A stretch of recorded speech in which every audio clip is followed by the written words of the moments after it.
There's an awful lot at stake in Port Talbot, a place that relies on smooth trade.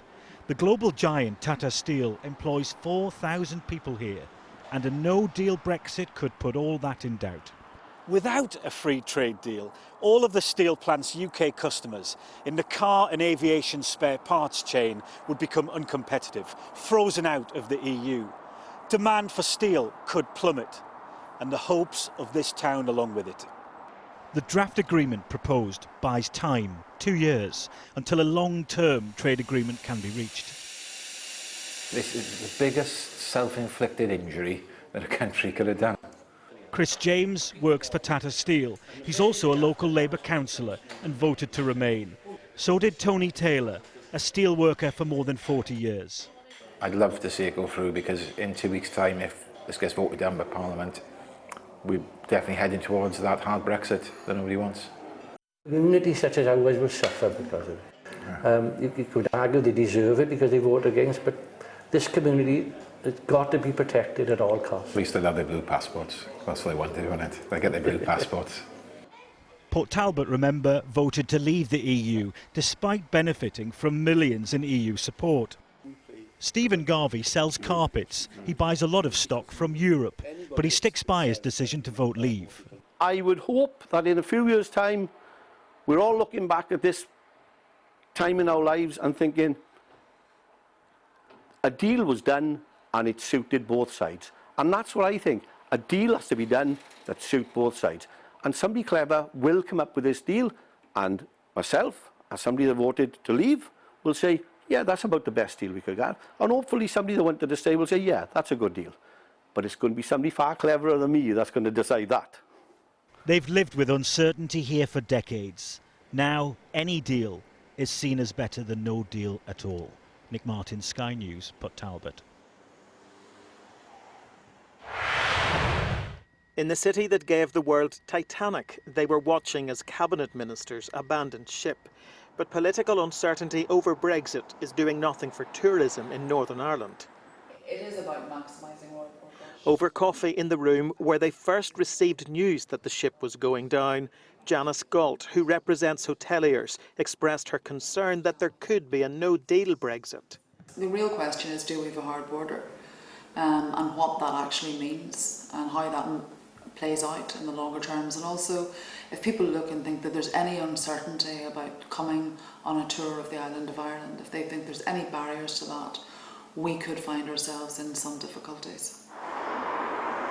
They've gone from producing ships here to producing world-class television shows like Game of Thrones. But shipyard and aerospace workers say it's time to end the political drama by calling a general election. There's only one way of resolving this here, and that's to give people a vote. We're not talking about a referendum, we're talking about a vote on a general election. Let's get a government into place that the people actually support and can move forward with, and give their full support to whatever way we come out of Brexit. People here are well used to difficult political negotiations. For them, Brexit was never just about the economy, but also the constitutional impact. What would it mean for Northern Ireland's place in the United Kingdom? So no one in Belfast is terribly surprised that it's proven virtually impossible to strike a balance between those two things.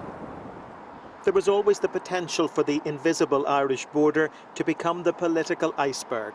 And despite many having sounded the alarm, the Brexit deal needed a lifeline on its maiden voyage. David Blevins, Sky News, in Belfast.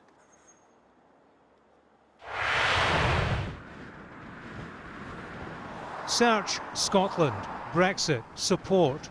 The chances are you'll end up here.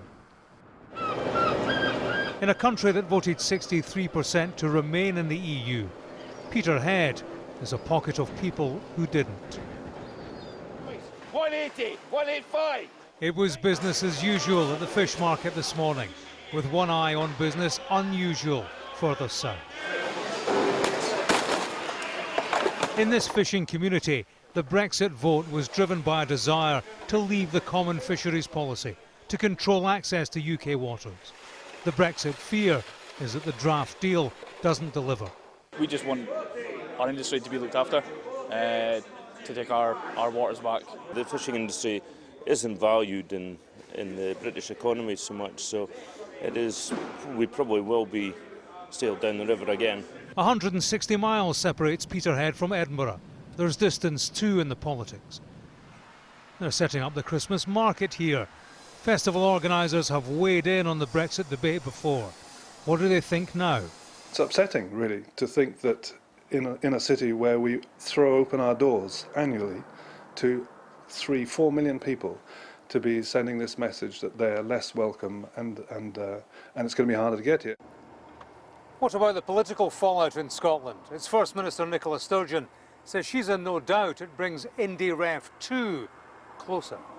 Firstly, I have no doubt that Scotland will get an opportunity to choose again on the question of independence. What do you think of what you've seen in the past 24 hours? Very disturbing. I think she's done her best, but I think she's basically been stitched up with the EU. I'm quite fearful, but it's just a question of just waiting and seeing. It is the shaping of things to come, even if no one's quite sure what shape it will leave us in. James Matthews, Sky News, Edinburgh.